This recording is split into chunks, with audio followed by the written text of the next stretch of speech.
আলহামদুলিল্লাহ ওয়াসসালাতু ওয়াসসালামু আলা রাসূলিল্লাহ। সম্মানিত দর্শক শ্রোতা, আসসালামু আলাইকুম রাহমাতুল্লাহি ওয়া বারাকাতুহু। আমি আপনাদের সাথে মহান স্রষ্টা আল্লাহর বাণী মহাগ্রন্থ আল কোরআনের ৭৫ নম্বর সূরা বা অধ্যায়, যার নাম হচ্ছে আল কিয়ামাহ, এটি আলোচনা করব ইনশাআল্লাহ। এখানে আমি আরবিটা তেলাওয়াত করব না, শুধু বাংলাটাই বলছি যাতে সকলেই বুঝতে পারেন। এবং আমি আগেও বারবার বলেছি যে আমার প্রত্যেকটি আলোচনা মুসলিম অমুসলিম নির্বিশেষে সকলের উদ্দেশ্যে। এক কথায়, যারা কোরআন পড়েন না, কোরআন সম্পর্কে কিছুই জানেন না, মূলত তাদের উদ্দেশ্যে। আর তারা নিশ্চয়ই আরবি বুঝবেন না, তাই তাদের উদ্দেশ্যে শুধু বাংলাটাই বলছি। আউযু বিল্লাহি মিনাশ শাইতানির রাজিম। বিসমিল্লাহির রহমানির রহিম। আমি আল্লাহর কাছে আশ্রয় চাচ্ছি অভিশপ্ত শয়তানের অনিষ্ট থেকে, কুমন্ত্রণা থেকে। আর আল্লাহর নাম নিয়ে শুরু করছি, যিনি পরম করুণাময় ও অসীম দয়ালু। মহান আল্লাহ তাআলা এই সূরাটিতে বলছেন, না, আমি শপথ করছি কিয়ামতের দিনের, আর না, আমি শপথ করছি তিরস্কারকারী নফসের। মানুষ কি মনে করে যে আমি তার হাড়সমূহ একত্র করতে পারবো না? কেন পারবো না? আমি তো তার আঙ্গুলের জোরগুলো পর্যন্ত ঠিকমতো পুনর্বিন্যস্ত করতে সক্ষম। কিন্তু মানুষ ভবিষ্যতেও কুকর্ম করতে চায়। সে জিজ্ঞেস করে, কবে আসবে কিয়ামতের সেই দিন? অতঃপর চক্ষু যখন স্থির হয়ে যাবে, চাঁদ আলোহীন হয়ে পড়বে এবং চাঁদ ও সূর্যকে একত্র করে একাকার করে দেওয়া হবে, সেদিন এই মানুষই বলবে, পালাবার স্থান কোথায়? কখনো না, সেখানে কোনো আশ্রয়স্থল থাকবে না। সেদিন তোমার রবের সামনেই গিয়ে দাঁড়াতে হবে। সেদিন মানুষকে তার আগের ও পরের কৃতকর্মসমূহ জানিয়ে দেওয়া হবে। বরং মানুষ নিজেকে খুব ভালো করে জানে, সে যতই অজুহাত পেশ করুক না কেন। হে নবী, এই ওহীকে দ্রুত আয়ত্ত করার জন্য তোমার জিহ্বা দ্রুত সঞ্চালন করো না। তা মুখস্থ করানো ও পড়ানো আমারই দায়িত্ব। তাই আমি যখন তা পড়ি, তখন এই পড়া মনোযোগ দিয়ে শুনবে। অতঃপর এর অর্থ বুঝিয়ে দেওয়াও আমার দায়িত্ব। কখনো না, আসল কথা হলো, তোমরা দ্রুত লাভ করা যায় এমন জিনিসকেই ভালোবাসো, অর্থাৎ দুনিয়া, এবং আখিরাতকে উপেক্ষা করে থাকো। সেদিন কিছু সংখ্যক চেহারা তরতাজা থাকবে, নিজের রবের প্রতি দৃষ্টি নিবদ্ধ রাখবে, আর কিছু সংখ্যক চেহারা থাকবে উদাস বিবর্ণ। মনে করতে থাকবে যে তাদের সাথে কঠোর আচরণ করা হবে। কখনো না, যখন প্রাণ কণ্ঠনালীতে উপনীত হবে এবং বলা হবে, ঝাড়ফুঁক করার কেউ আছে কি? মানুষ বুঝে নেবে এটা দুনিয়া থেকে বিদায় নেওয়ার সময়। উভয় পায়ের গুছা বা নলা একত্র হয়ে যাবে। সেই দিনটি হবে তোমার রবের কাছে রওনা করার দিন।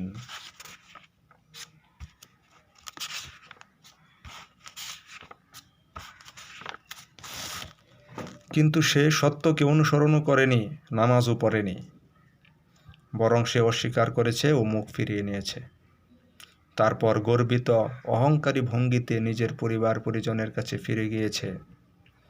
এই আচরণ তোমার পক্ষেই শুভনীয় এবং তোমার পক্ষেই মানানসই। হ্যাঁ, এই আচরণ তোমার পক্ষেই শুভনীয় এবং তোমার পক্ষেই মানানসই। মানুষ কি মনে করে যে তাকে এমনিতেই ছেড়ে দেওয়া হবে? সে কি বীর্য রূপ এক বিন্দু নগণ্য পানি ছিল না, যা তার মায়ের জরায়ুতে নিক্ষিপ্ত হয়েছিল? অতঃপর তা মাংসপিণ্ডে পরিণত হয়। তারপর আল্লাহ তার সুন্দর দেহ বানালেন এবং তার অঙ্গ প্রত্যঙ্গগুলো সুসামঞ্জস্য করলেন। তারপর তা থেকে নারী ও পুরুষ দুই রকম মানুষ বানালেন। সেই স্রষ্টা কি মৃতদেরকে পুনরায় জীবিত করতে সক্ষম নন? সম্মানিত দর্শক শ্রোতাবৃন্দ, এই হচ্ছে সূরা কিয়ামার পুরো অর্থ। এটা হচ্ছে সরাসরি আল্লাহর কথা। আমরা যদি মনোযোগের সাথে এই কথাগুলোই চিন্তা করি, তাহলেই কিন্তু বুঝতে পারবো যে কোনো মানুষ, সে মুসলিম হোক আর অমুসলিম হোক, তার মনোযোগ দৃষ্টি এখানে থমকে যাবে, আকৃষ্ট হবে। এই কথাগুলো কি এমন, এখানে কিসের সংবাদ দেওয়া হচ্ছে, খবর দেওয়া হচ্ছে আমাদেরকে? এই কথাগুলো তো এমন, এগুলো তো কোনো মানুষকে বলে না। কোনো মানুষ তার নিজের লাভের জন্য অপর মানুষকে এই কথাগুলো বলবে? দুনিয়ার কোনো লাভ হবে এই কথাগুলো বললে? হবে না। এগুলো এমন কথা যেগুলোর দিকে তাকালেই বোঝা যায় যে এটা অবশ্যই এমন এক মহান সত্তার পক্ষ থেকে এসেছে, যিনি সৃষ্টিকর্তা বা স্রষ্টা ছাড়া আর কেউ নন। এবং এই কথাগুলোর থেকে যদি আমরা গভীরভাবে মনোযোগ দিই, তাহলে এটাই দেখতে পাই যে যিনি এই কথাগুলো বলেছেন, তিনি আমাদের গোটা মানব জাতির, মহাবিশ্বের স্রষ্টা মহান আল্লাহ।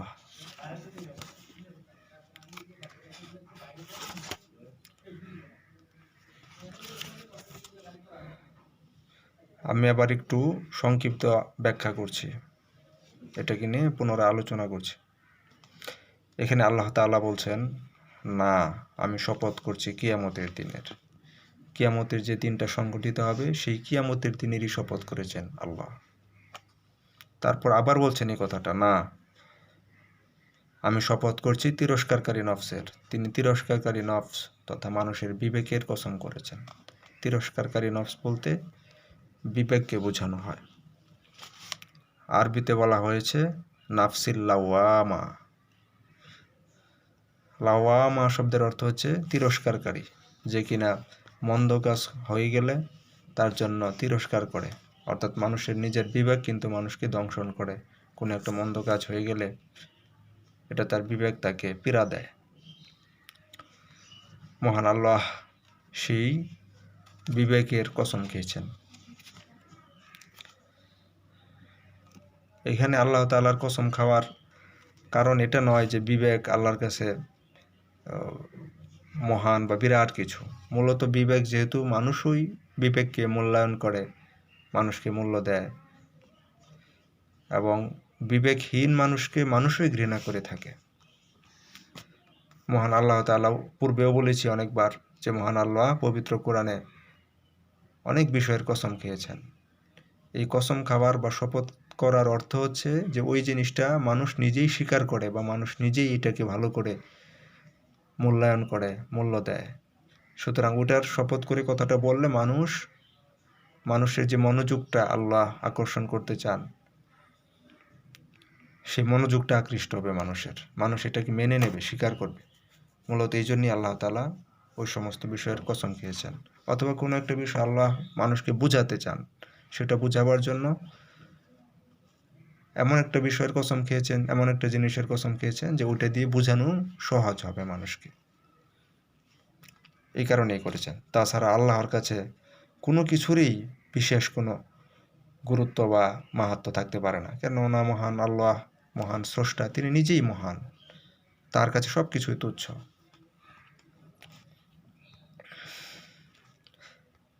এখানে কিয়ামতের দিন আর তিরস্কারকারী নফস তথা বিবেকের কসম করে আল্লাহ তাআলা বলছেন যে মানুষ কি মনে করে যে আমি তার হাড়সমূহ একত্র করতে পারবো না?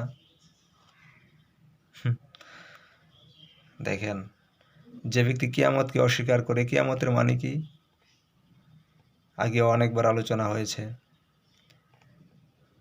তো কিয়ামতের মানেই তো হচ্ছে যে আমরা দেখতে পাই দুনিয়াতে মানুষ মৃত্যুবরণ করে, মৃত্যুবরণ করার পরে তাকে মাটিতে রেখে দেওয়া হয় পুঁতে, অথবা কেউ পুড়িয়ে ফেলে, যাই কিছু হোক, মূলত তার অস্তিত্বটা শেষ হয়ে যায় আমরা দেখি।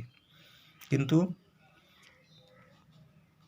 এই অস্তিত্বহীন অবস্থা থেকে পুনরায় আল্লাহ রাব্বুল আলামিন আমরা দুনিয়াতে যে ধরনের চেহারা সুরত নিয়ে, শরীর নিয়ে জীবনযাপন করেছি, সেই শরীর পুনরায় আল্লাহ তাআলা আবার গঠন করবেন।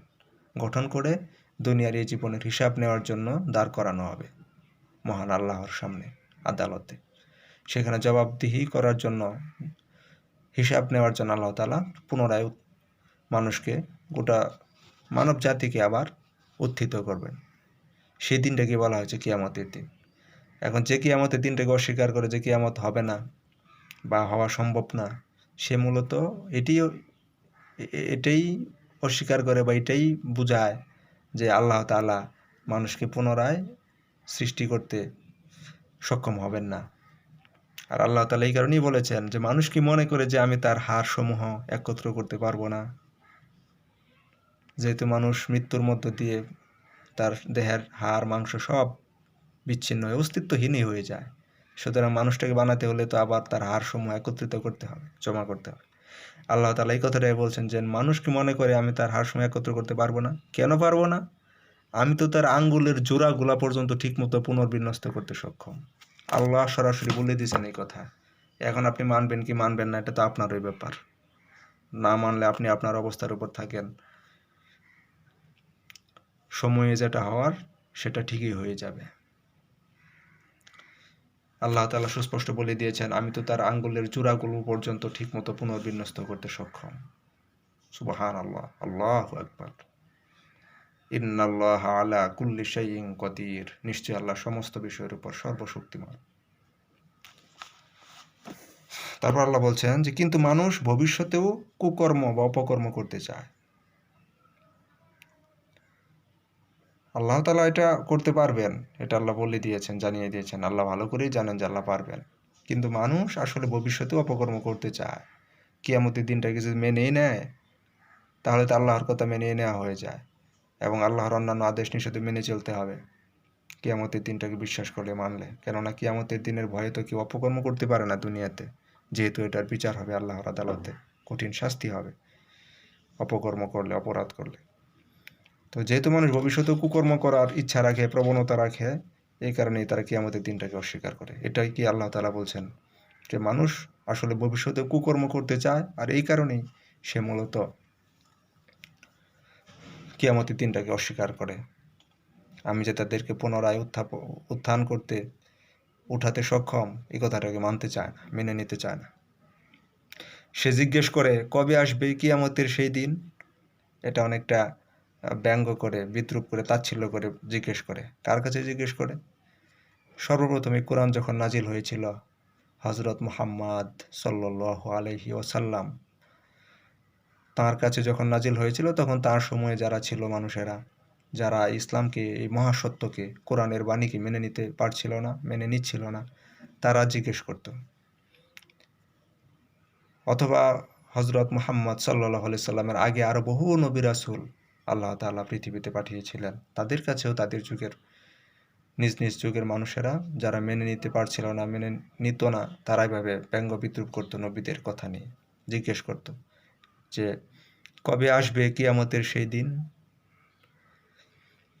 তখন আল্লাহ তাআলা আবার জবাব দিচ্ছেন, কিয়ামতের দিনের বর্ণনা দিয়ে দিচ্ছেন সরাসরি কি হবে। কবে আসবে সেটা আল্লাহ ছাড়া আর কেউ জানে না, এটা আল্লাহ তাআলা মানুষকে জানাবেনও না, কোনো প্রয়োজন নেই। মানুষকে শুধু বিশ্বাস করতে বলা হয়েছে। যার ইচ্ছা হয় সে বিশ্বাস করবে, মেনে নেবে, যার ইচ্ছা হবে না সে মানবে না, বিশ্বাস করবে না। এখানে আল্লাহ তাআলা কারো উপর জোর জবরদস্তি করেননি। আল্লাহ তাআলা বর্ণনা দিচ্ছেন কিয়ামতের দিনের। যারা কিয়ামতের দিনে বিশ্বাস করে তারা যেন জেনে নিতে পারে কিয়ামতের দিনের অবস্থাটা কী হবে, কেমন হবে। আল্লাহ তাআলা বলছেন অতঃপর চক্ষু যখন স্থির হয়ে যাবে, কিয়ামতের দিন যখন ভয়াবহ অবস্থা শুরু হয়ে যাবে, তখন অপরাধী যারা, তাদের চক্ষু স্থির হয়ে যাবে। মানুষ যখন ভয় পায় তখন কিন্তু সে আর বিভিন্ন দিকে তাকায় না, একদিকে তাকিয়ে থাকে, অথবা কি ঘটতে যাচ্ছে তার সামনে এটাই সে দেখতে থাকে আর মনে মনে ভয় পায়। মহান আল্লাহ তাআলা এটাকে বলছেন যে অতঃপর যখন চক্ষু স্থির হয়ে যাবে, চাঁদ আলোহীন হয়ে পড়বে এবং চাঁদ ও সূর্যকে একত্র করে একাকার করে দেওয়া হবে। তো কিয়ামতের দিন কী হবে? চাঁদটা আলোহীন হয়ে যাবে, চাঁদের কোনো আলো থাকবে না, এবং চাঁদ ও সূর্যকে একত্র করে দেওয়া হবে, একাকার করে দেওয়া হবে। সেই দিন এই মানুষই বলবে পালাবার স্থান কোথায়? যারা অপরাধী তারা বলবে যে আজকে কোথায় পালাবো, পালাবার তো স্থান কোথায়? আল্লাহ বলছেন কখনো না, সেখানে কোনো আশ্রয়স্থল থাকবে না। আল্লাহ এখন জানিয়ে দিচ্ছেন যে সেখানে কোনো আশ্রয়স্থল থাকবে না, কিন্তু মানুষেরা পালাতে চাইবে। তারপর আল্লাহ আবার বলছেন সেদিন তোমার রবের সামনে গিয়ে দাঁড়াতে হবে। রবকে বলেন আল্লাহ। সেদিন মানুষকে তার আগের উপরের কৃতকর্মসমূহ জানিয়ে দেওয়া হবে, বরং মানুষ নিজে নিজেকে খুব ভালো করে জানে। প্রত্যেকটা মানুষ কে কি সে নিজেই জানে, যে সে কতটা ভালো মানুষ, কতটা খারাপ মানুষ। তার মনে আল্লাহর প্রতি, কিয়ামতের দিনের প্রতি বিশ্বাস আছে কি নেই এটা সে নিজেই জানে। এবং সে নিজে মনে মনে কি চিন্তা করে, অপকর্মের পরিকল্পনা করে নাকি ভালো কর্ম সৎ কাজ করার পরিকল্পনা করে, এটা প্রত্যেকটা মানুষ নিজেই জানে। অথবা সে কতটা ভালো কাজ করেছে, কতটা মন্দ কাজ করেছে অতীতে এই পর্যন্ত, প্রত্যেকটা মানুষই তার নিজের ব্যাপারে সে বলতে পারে, জ্ঞান রাখে। আল্লাহ তাআলা বলছেন যে বরং মানুষ নিজে নিজেকে খুব ভালো করেই জানে, সে যতই অজুহাত পেশ করুক না কেন। অনেক সময় মানুষ অপকর্ম করে উপর দিয়ে নানান অজুহাত পেশ করে, কখনো বলে যে করিনি, অথবা করলে এই কারণে করেছি, সেই কারণে করেছি।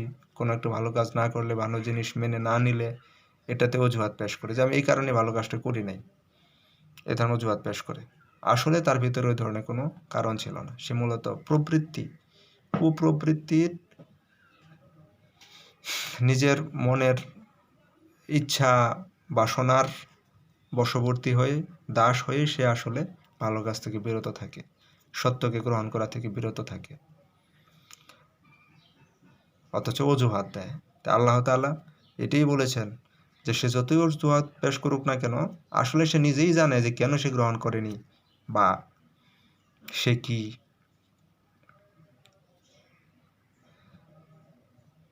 এরপরে আল্লাহ তাআলা বলছেন, হে নবী, এই ওহীকে দ্রুত আয়ত্ত করার জন্য তোমার জিহ্বা দ্রুত সঞ্চালন করো না। তা মুখস্থ করানো ও পড়ানো আমারই দায়িত্ব। তাই আমি যখন তা পড়ি তখন এই পড়া মনোযোগ দিয়ে শুনবে, অতঃপর এর অর্থ বুঝিয়ে দেওয়াও আমার দায়িত্ব। এটা আসলে এই যে আলোচনা আল্লাহ তাআলা করছেন, যে কথাগুলো, যে বিষয়টা আমাদেরকে বোঝাচ্ছেন, এর মাঝখানে ভিন্ন একটা বিষয় এসে গিয়েছে। এখানে এটা কিন্তু কোরআনের সত্যতারও একটা প্রমাণ। কোরআন যেভাবে এসেছে আল্লাহর পক্ষ থেকে, ঠিক সেভাবেই আজও আছে। এবং হযরত মুহাম্মদ সাল্লাল্লাহু আলাইহি সাল্লাম যে ঠিক সেভাবেই মানুষের কাছে পৌঁছিয়েছেন, এটার একটা প্রমাণ এই মাঝখানের কয়েকটা সেন্টেন্স, বাক্য। এবং এটার একটু ব্যাখ্যা করা দরকার যে এখানে যখন মহান আল্লাহর পক্ষ থেকে আল্লাহর বাণীবাহক যে ফেরেশতা হযরত জিবরাইল আলাইহিস সালাম, সেই ফেরেশতা যখন এই কোরআন আল্লাহর বাণী হযরত মুহাম্মদ সাল্লাল্লাহু আলাইহি সাল্লামকে পড়ে শোনাতেন, তখন তিনি প্রথম দিকে তিনি জিবরাইল আলাইহিস সালামের সাথে সাথে এই কোরআনের কথাগুলো উচ্চারণ করতেন, মুখে মুখে পড়তে থাকতেন। উনি চিন্তা করতেন যে এটা যেন আমার মুখস্থ হয়ে যায়, আমার স্মৃতিতে যেন সংরক্ষিত হয়ে যায়, উনি যেন ভুলে যান, এই চিন্তায় তিনি এটা করতেন, মুখে মুখে পড়তে থাকতেন সাথে সাথে, এবং দ্রুতই পড়তে থাকতেন। তো এই কথাটি আল্লাহ তাআলা বলছেন যে আপনাকে এই চেষ্টাটা করতে হবে না যে এখন শুনে এখনই আপনাকে মুখস্থ করে করতে হবে, এই কাজটা করার প্রয়োজন নেই আপনাকে। কারণ তা মুখস্থ করানো এবং পড়ানো এটা আমার দায়িত্ব। সুবহানাল্লাহ। আল্লাহ বলছেন যে এটা তার দায়িত্ব। তার রসুলকে, তার বার্তাবাহককে, তার মেসেঞ্জারকে তিনি কিভাবে এই কোরআনের বাণী আত্মস্থ করাবেন, পুরোপুরি আয়ত্ত করাবেন, এটা আল্লাহ তাআলাই জানেন এবং তিনিই করাবেন। এই কারণে বলছেন যে যখন আমি তা পড়ি তখন এই পড়া মনোযোগ দিয়ে শুনবে। এই পড়াটা মনোযোগ দিয়ে শুনতে বলা হয়েছে, তখন এটা এমনিতেই তার স্মৃতিপটে সংরক্ষিত হয়ে যাবে। অতঃপর এর অর্থ বুঝিয়ে দেওয়া আমার দায়িত্ব, এবং কোরআনের যে ভাব, মর্ম, তাৎপর্য, সেটাও রসুলকে সাল্লাল্লাহু আলাইহি সাল্লাম আল্লাহ তাআলা নিজেই শিখিয়ে দেবেন, এবং এটাকে আল্লাহ তাআলা বলছেন এটা তার নিজের দায়িত্ব। সুবহানাল্লাহ। তো দেখেন জিবরাইল আলাইহিস সালাম যেই কথাগুলো তখন উচ্চারণ করেছিলেন, সেটাও মুহাম্মদ সাল্লাল্লাহু আলাইহি সাল্লাম তিনি মানুষের কাছে পৌঁছিয়ে দিয়েছেন, এবং এটাও কোরআনের মধ্যে উদ্ধৃত হয়ে আছে। একটা শব্দ এদিক সেদিক করা হয়নি, কারণ করা যাবে না, এটা আল্লাহর নির্দেশ।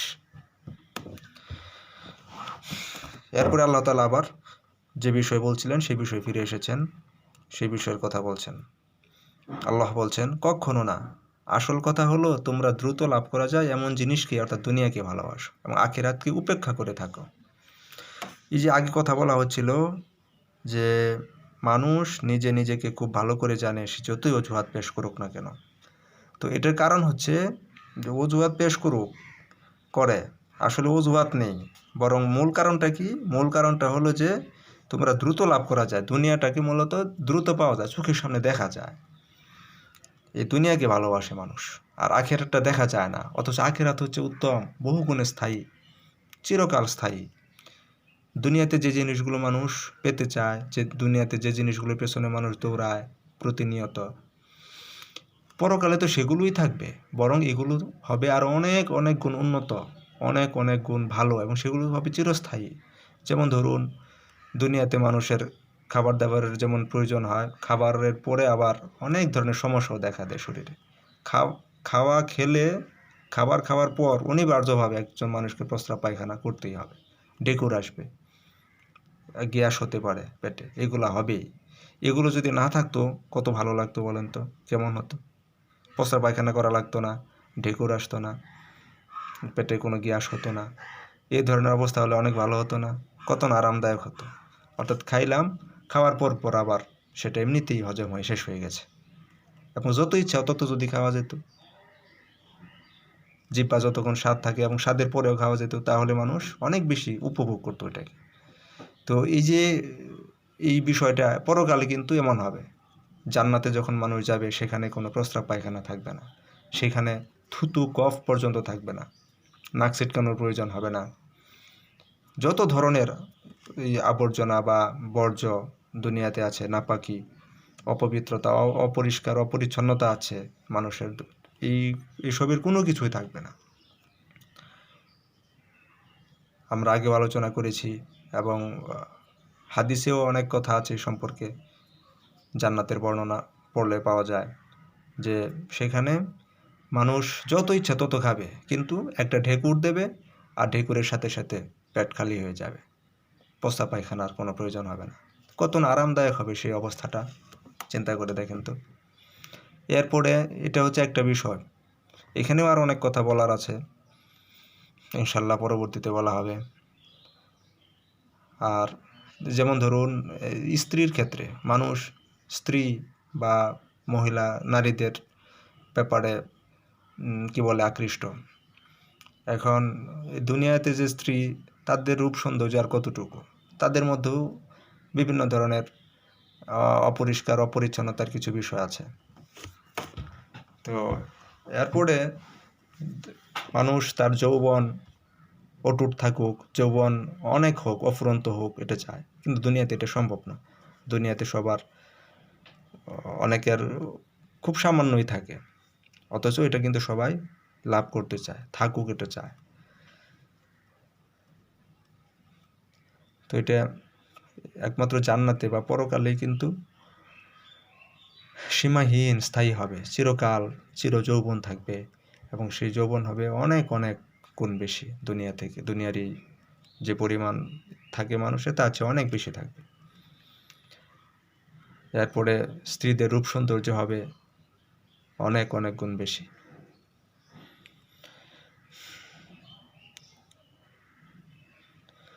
তো কথা হচ্ছে যে দুনিয়াতে যেগুলোর পেছনে মানুষ দৌড়ায়, পরকালও এগুলোই থাকবে, তাহলে ওটার পেছনে কেন মানুষ যায় না? ওটার চিন্তাটা কেন করে না? ওটাকে কেন পাওয়ার জন্যে চেষ্টা চালায় না? ওটা যেন সে পায়, নিশ্চিত হয় পাওয়াটা, সেই ব্যাপারে কেন প্রচেষ্টা চালায় না? আসল কথা হচ্ছে সেটাকে দেখা যায় না, এবং মনে করে যে দুনিয়াটা তো উপস্থিত, এই যে এখন পেয়ে যাচ্ছে, কিন্তু আখেরাত পরকালটা তো হচ্ছে পরে, কখন হবে তাও জানি না। যদিও মানুষের এক মুহূর্তেরও জীবনের কোনো নিশ্চয়তা নেই, যে কোনো সময় মৃত্যু এসে যেতে পারে, এটা অমুসলিমরাও স্বীকার করে, তারপরেও দৌড়ায় শুধু দুনিয়ার দিকে। আসলে সে বিশ্বাসটা করতে পারেনি, সে এখনও পরকাল সম্পর্কে সুস্পষ্ট কোনো ধারণা অর্জন করতে পায়নি। যদি ধারণা পেত আর সে অনুযায়ী সে বিশ্বাস করত, তাহলে সে দুনিয়ার এই যা কিছু পাওয়ার সম্ভাবনা আছে বা পাবে, এগুলোর ব্যাপারে সে খুব বেশি মনোযোগী হতো না, আকৃষ্ট হতো না, খুব বেশি লালায়িত হতো না। সে বলতো যে না, দুনিয়ার এটা হোক বা না হোক আমাকে পরকালটা পেতেই হবে, পরকালেটা আমার নিশ্চিত হতেই হবে ইনশাআল্লাহ। তো মূলত যেহেতু দুনিয়াকে দেখা যায়, দুনিয়াকে অনেকেই পাচ্ছে, তাই সেও পাওয়ার আশাতেই অনবরত দৌড়াতে থাকে। আখিরাতের ব্যাপারে সে উপেক্ষা করে। অনেক মানুষ আছে যে অস্বীকারও করে না মুখে, কিন্তু আখিরাতের দিকে মনোযোগী হয় না। আর এই মনোযোগী না হওয়াটাই কিন্তু এক ধরনের অস্বীকার। তো এরপর আল্লাহ তাআলা বলছেন যে সেদিন কিছু সংখ্যক চেহারা তরতাজা থাকবে। সুবহানাল্লাহ। কিছু সংখ্যক চেহারা তরতাজা হবে, ফ্রেশ হবে, তারা আনন্দিত থাকবে, তাদের মুখে কোনো মলিনতা থাকবে না, তাদের কোনো চিন্তা উদ্বিগ্নতা থাকবে না, নিজের রবের প্রতি দৃষ্টি নিবদ্ধ রাখবে। সুবহানাল্লাহ। মহান আল্লাহর দিকে তাদের দৃষ্টি নিবদ্ধ থাকবে, মানে কি মহান আল্লাহ তাআলার মহান সত্তাকে দেখবে এরকম নয়, অর্থাৎ আল্লাহ তাআলা কি ফায়সালা বিচার করেন বা তাদেরকে যে পুরস্কার প্রতিদান দেবেন আল্লাহ তাআলা দুনিয়াতে ওয়াদা করেছেন, সেগুলোর আশায় তারা অপেক্ষা করতে থাকবে। নিজের রবের প্রতি দৃষ্টি নিবদ্ধ রাখবে মানে হচ্ছে মহান আল্লাহর কাছ থেকে পুরস্কার প্রতিদান পাবে, এই ব্যাপারে তারা আশান্বিত হয়ে অপেক্ষা করতে থাকবে, আল্লাহর ফায়সালার অপেক্ষায় থাকবে। তারপর আল্লাহ বলছেন আর কিছু সংখ্যক চেহারা থাকবে উদাস বিবর্ণ, মনে করতে থাকবে যে তাদের সাথে কঠোর আচরণ করা হবে।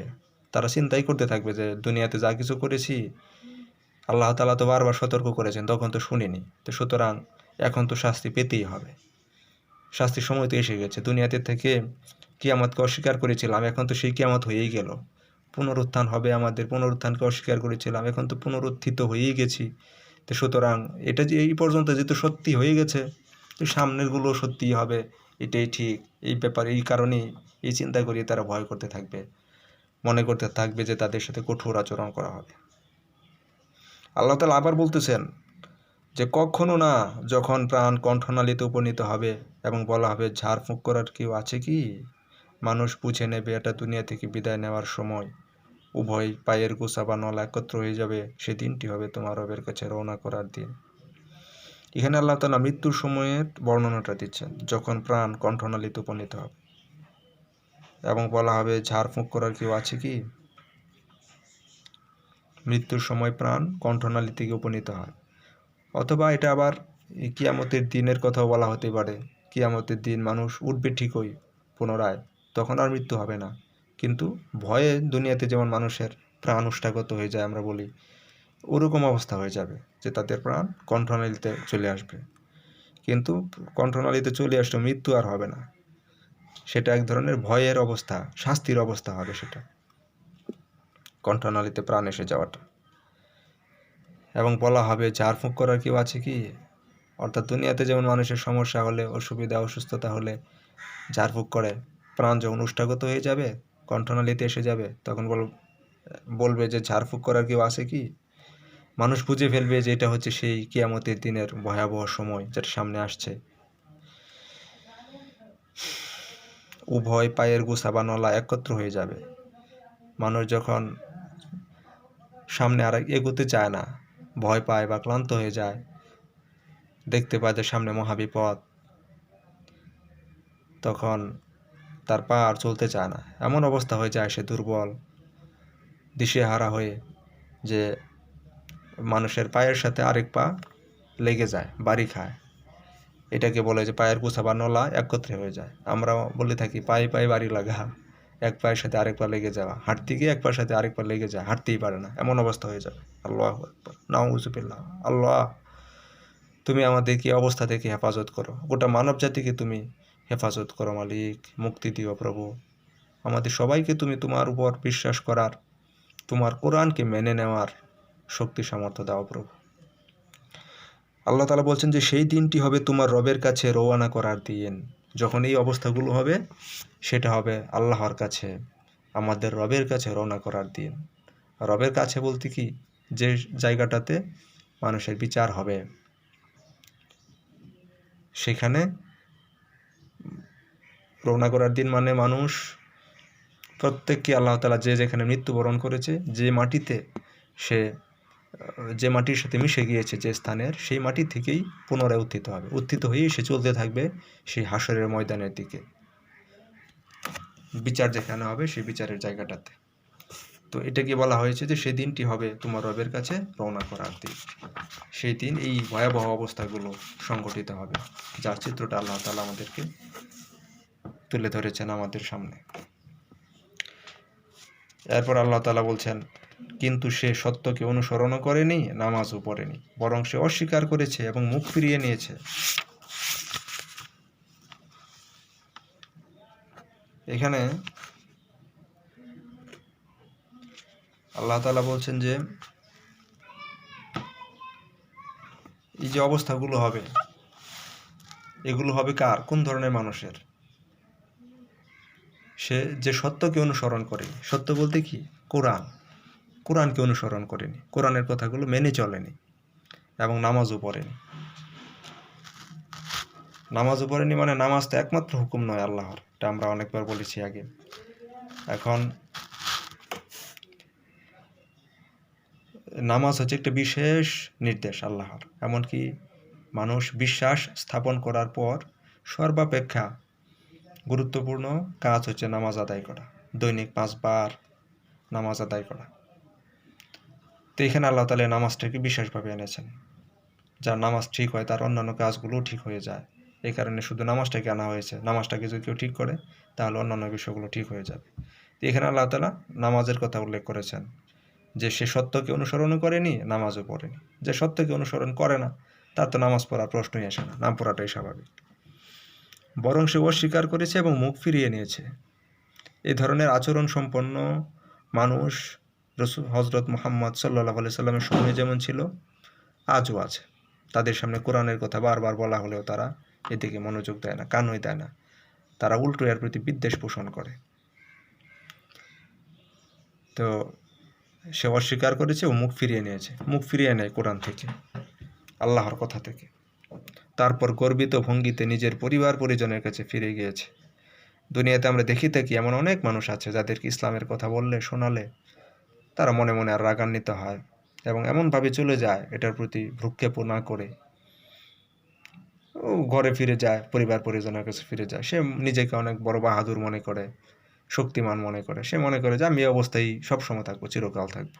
এরকম একটা চিন্তা, অনুভূতি, ভাবপ্রবণতা তার মধ্যে থাকে। এই আচরণ তোমার পক্ষে শুভনীয় এবং তোমার পক্ষে মানানসই। আল্লাহ, নাউজুবিল্লাহ। এটা আল্লাহ তাআলা অনেকটা ব্যঙ্গ করে বলেছেন, বিদ্রূপ করে, তাচ্ছিল্য করে, যে ব্যক্তি সত্যকে অনুসরণ করেনি, নামাজও পড়েনি, সে অস্বীকার করেছে ও মুখ ফিরিয়ে নিয়েছে, তারপর গর্বিত ভঙ্গিতে নিজের পরিবার পরিজনের কাছে ফিরে গিয়েছে। এই যে কাজগুলো যে করে, এটা কে করবে? মূলত ওই যে আগে আল্লাহ তাআলা বলেছেন যে বা যারা নাকি কিয়ামতের দিনটাকে অস্বীকার করে, মৃত্যুর পরে আবার পুনরায় জীবিত হব, এই বিষয়টাকে, এই এই ঘটনাটাকে যে অস্বীকার করে, মানে না, সেই ব্যক্তি মূলত সত্যকে অনুসরণ করে না, নামাজ পড়ে না, বরং অস্বীকার করে এবং মুখ ফিরিয়ে নেয়। তারপর গর্বিত অহংকারী ভঙ্গিতে নিজের পরিবার পরিজনের কাছে, আত্মীয় স্বজনের কাছে ফিরে যায়। সে মনে করে এভাবেই আমি সবসময় থাকবো, বা আমার এই অবস্থার কোনো পরিবর্তন হবে না, আমার জন্য কঠিন কোনো পরিস্থিতি কখনোই আসবে না, এরকম মনে করে। এবং এটা আসলে আল্লাহ তাআলা বলছেন যে এই আচরণ তোমার পক্ষে শুভনীয় এবং তোমার পক্ষে মানানসই। হ্যাঁ, এই আচরণ তোমার পক্ষে শুভনীয় এবং তোমার পক্ষে মানানসই, 2 বার বলছেন। অর্থাৎ যে ব্যক্তি কিয়ামতকে অস্বীকার করবে তার দ্বারাই এগুলো করা সম্ভব। যে কিয়ামতকে মেনে নেয় তার দ্বারা এগুলো করা সম্ভব না। একটা ছাত্র যখন খুব ভালো পড়াশোনা করে, মেধাবী ছাত্র হয় আমরা জানি, এরপর সে ভালো ফলাফলও করে, তখন আমরা বুঝি হ্যাঁ এই ছাত্র ভালো ফলাফল করারই কথা। সে যেমন ছাত্র ছিল তেমনই ফলাফল করেছে। আবার যখন একটা ছাত্র পড়ালেখা করে না, মেধাবী হয় না, একেবারে পড়াশোনায় মনোযোগ দেয় না, সে ছাত্ররা যখন অকৃতকার্য হয়, পরীক্ষায় ফেল করে, তখন বলা হ্যাঁ তুই তো ফেলই করবি, তোর তো ফেল করারই কথা, যেহেতু তুই পড়াশোনা মোটেই করিস নি, পাশ করার মতো পড়াশোনাই করিস নি, ফেলই তুই করবি। বিষয়টা এমনই। তারপর আল্লাহ তাআলা বলছেন, মানুষ কি মনে করে যে তাকে এমনিতেই ছেড়ে দেওয়া হবে? সে কি বীর্যরূপ এক বিন্দু নগণ্য পানি ছিল না, যা নিক্ষিপ্ত হয়, অর্থাৎ মায়ের জরায়ুতে? অতঃপর তা মাংসপিণ্ডে পরিণত হয়। তারপর আল্লাহ তার সুন্দর দেহ বানালেন এবং তার অঙ্গ প্রত্যঙ্গগুলো সুসামঞ্জস্য করলেন। তারপর তা থেকে নারী ও পুরুষ দুই রকম বানালেন। সেই স্রষ্টা কি মৃতদের পুনরায় জীবিত করতে সক্ষম নন? বালা ওয়াহুয়াল খল্লাকুল আলিম। অবশ্যই, কেন নয়? তিনি তো মহাবিজ্ঞ স্রষ্টা। আল্লাহ তাআলা বলছেন যে মানুষ কি মনে করে যে তাকে এমনিতেই ছেড়ে দেওয়া হবে? সে কি বীর্যরূপ এক বিন্দু নগণ্য পানি ছিল না? আমরা সকলেই জানি যে আমরা পিতার এক বিন্দু শুক্র থেকে, যেটা মায়ের গর্ভে জরায়ুতে নিক্ষিপ্ত হয়েছে, সেটা থেকেই আমরা সৃষ্টি হয়েছি।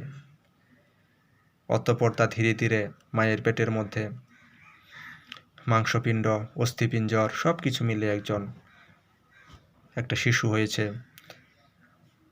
তারপর আবার তা থেকে একজন সুস্থ সবল স্বাভাবিক মানুষ, পুরুষ এবং নারী সৃষ্টি হয়েছে। আমরা প্রত্যেকেই এইভাবে সৃষ্টি হয়েছি। আল্লাহ তাআলা বলছেন যে আল্লাহ তার সুন্দর দেহ বানালেন এবং তার অঙ্গ প্রত্যঙ্গগুলো সুসামঞ্জস্য করলেন।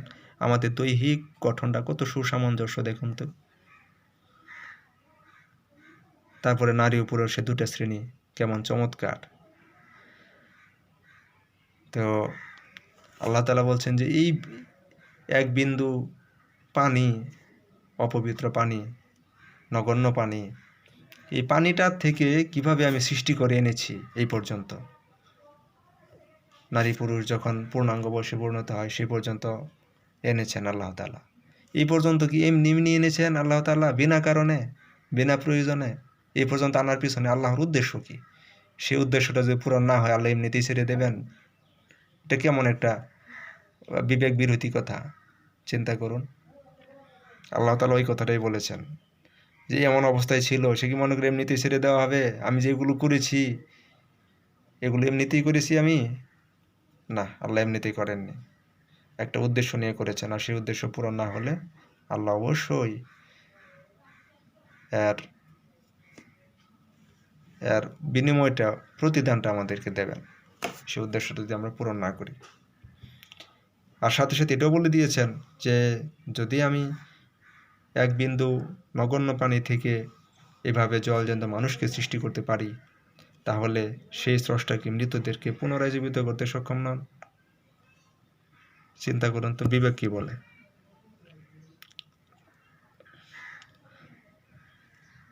একজন স্রষ্টাই যদি বানিয়ে থাকেন এই সব কিছু, স্রষ্টা ছাড়া হয়ে থাকলে ভিন্ন কথা। আর যে স্রষ্টাই বানিয়ে থাকেন, তাহলে এটুকু বানাতে পারলে বাকিটুকু কেন পারবেন না? অবশ্যই পারবেন, যা ইচ্ছা তাই করতে পারবেন। আর স্রষ্টা যেহেতু মহান, আল্লাহ বানিয়েছেন, সৃষ্টি করেছেন, সেই আল্লাহই আবার আমাদেরকে পুনরায় সৃষ্টি করবেন। সেখানে আমাদেরকে আমাদের জীবনের কৃতকর্মের সব কিছুর হিসাব দিতে হবে। সুতরাং আসুন আমরা সেই কিয়ামতের দিনকে স্বীকার করি, মেনে নেই আমাদের মহান স্রষ্টা, আমাদের রব, আমাদের প্রভু আল্লাহ, যিনি আমাদেরকে সৃষ্টি করেছেন, যার কাছে আমাদেরকে আবার ফিরে যেতে হবে। তার পাঠানো বাণী কোরআন মেনে আমরা জীবনযাপন করি। প্রত্যেকেই কোরআনটাকে পড়ুন। আমি আমার আলোচনার মধ্যে ভুলভ্রান্তি হয়ে থাকলে আমি আল্লাহর কাছে ক্ষমা চাই। আল্লাহ যেন আমাকে ক্ষমা করে দেন। আপনাদের কাছে কোনো ভুল ধরা পড়লে আপনারা আমার ভুলটা ফেলে দেবেন, ভুলটাকে ভুলে যাবেন, সঠিকটা গ্রহণ করে নেবেন, জেনে নেবেন। আর এটার বিস্তারিত ব্যাখ্যা আপনারা পবিত্র কোরআনের প্রসিদ্ধ গ্রন্থ যেগুলো আছে, ব্যাখ্যা গ্রন্থ, তাফসির গ্রন্থ থেকে পড়ে নেবেন। সুবহানাকাল্লাহুম্মা ওয়া বিহামদিকা আশহাদু আল্লা ইলাহা ইল্লা আনতা আস্তাগফিরুকা ওয়া আতুবু ইলাইক। আসসালামু আলাইকুম ওয়া রাহমাতুল্লাহি ওয়া বারাকাতুহু।